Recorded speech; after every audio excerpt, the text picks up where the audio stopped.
નમસ્કાર મિત્રો, સ્વાગત છે તમારું અમારી YouTube channel Gujarat jobs and news. મિત્રો, આંગણવાડી સહિત લાખો મહિલાઓ માટે ખૂબ જ મોટા અને સારા સમાચાર સામે આવ્યા છે. વગર વ્યાજે તમે 5 લાખ સુધીની લોન મેળવી શકો છો. તે માટે આ રીતે અરજી કરવાની રહેશે અને લખપતિ દીદી યોજનાનો લાભ તમે ઉઠાવી શકો છો. વિગતવાર માહિતી જોઈએ તો લખપતિ દીદી યોજનાનો ઉદ્દેશ્ય ઉદ્યોગ ક્ષેત્રમાં મહિલાઓને પ્રોત્સાહન આપવાનું છે. સરકારનું માનવું છે કે મહિલાઓને ઉદ્યોગ સ્થાપવા માટે નાણાકીય સહાય મળવી જોઈએ. આ યોજના હેઠળ તમે 5 લાખ રૂપિયાની વ્યાજ મુક્ત લોન મેળવી શકો છો. જોકે આ માટે તમારે કેટલીક દસ્તાવેજ પ્રક્રિયામાંથી પસાર થવું પડશે. ઉપરાંત સરકાર દ્વારા મૂકવામાં આવેલી કેટલીક શરતો પણ પૂર્ણ કરવી પડશે. તો સરકારની મહિલાઓ માટેની આ જે યોજના છે તેની વિગતવાર માહિતી જોઈએ તો સરકાર દ્વારા મહિલાઓને સશક્ત કરવા માટે ચાલી રહેલી યોજનાનું નામ છે લખપતિ દીદી યોજના. આ યોજના એ મહિલાઓ માટે ઉત્તમ તક છે જે મહિલાઓ પોતાનો વ્યવસાય શરૂ કરવા માંગે છે.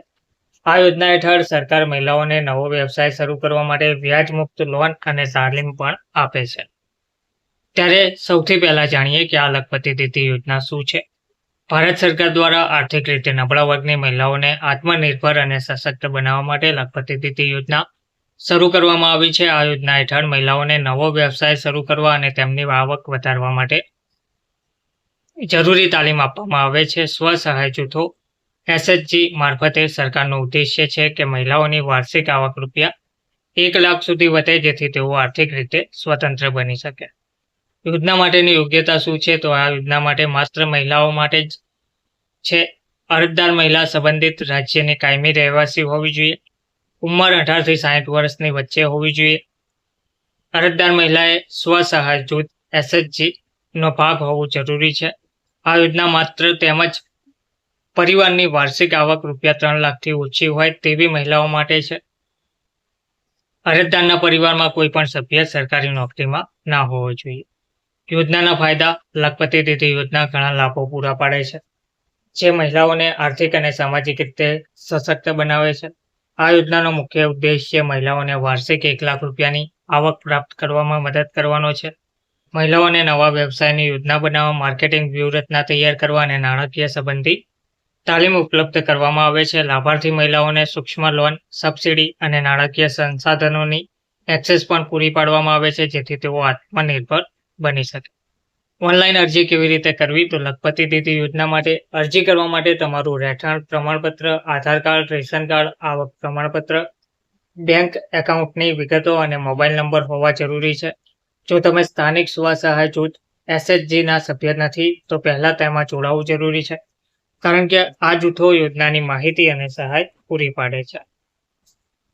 અરજી કરવાની જે પ્રક્રિયા છે તેમાં નજીકના આંગણવાડી કેન્દ્ર પર જઈને અરજી ફોર્મ મેળવો. ફોર્મમાં જરૂરી વિગતો સચોટ રીતે ભરો. ભરેલું ફોર્મ અને જરૂરી દસ્તાવેજો આંગણવાડી કેન્દ્રમાં સબમિટ કરો. તમારી અરજી ચકાસણી પ્રક્રિયા પછી સ્વીકારવામાં આવશે. જો અરજી મંજૂર થાય તો તમને SMS, ઈમેલ અથવા પત્ર દ્વારા જાણ કરવામાં આવશે. આ યોજના હેઠળ તમને રૂપિયા 5 લાખ સુધીની વ્યાજ મુક્ત લોન, વ્યવસાય વ્યવસ્થાપન, માર્કેટિંગ અને કૌશલ્ય વિકાસ તાલીમનો લાભ મળી શકે છે. આ માટે જરૂરી ડોક્યુમેન્ટ જે છે તેમાં આધાર કાર્ડ, પાન કાર્ડ, આવકનું પ્રમાણપત્ર, રહેઠાણ પ્રમાણપત્ર, બેંક ખાતાની વિગતો, નોંધાયેલ mobile number, email ID, passport સાઇઝનો ફોટો વગેરે. યોજનાનો ઉદ્દેશ્ય. લખપતિ દીદી યોજના ભારત સરકાર દ્વારા દીનદયાળ અંત્યોદય યોજના રાષ્ટ્રીય ગ્રામીણ આજીવિકા મિશન અંતર્ગત શરૂ કરાયેલ એક પહેલ છે. આ યોજનાનો મુખ્ય ઉદ્દેશ્ય મહિલાઓને આર્થિક રીતે સ્વનિર્ભર બનાવીને તેઓ પોતાનો વ્યવસાય શરૂ કરી શકે એ માટે તેમને જરૂરી તાલીમ, માર્ગદર્શન અને સહાયતા આપવાનો છે. આ યોજના અંતર્ગત મહિલાઓને વ્યાજમુક્ત લોન ઉપલબ્ધ કરાવવામાં આવશે જેનાથી તેઓ તેમના પરિવારનું આર્થિક મજબૂતીકરણ કરી શકે. આ યોજના દ્વારા વધુ મહિલાઓ સ્વસહાય જૂથ એસએચજી દ્વારા મહિલાઓ સામાજિક અને આર્થિક પડકારોને મળીને પાર કરી શકશે. ધન્યવાદ.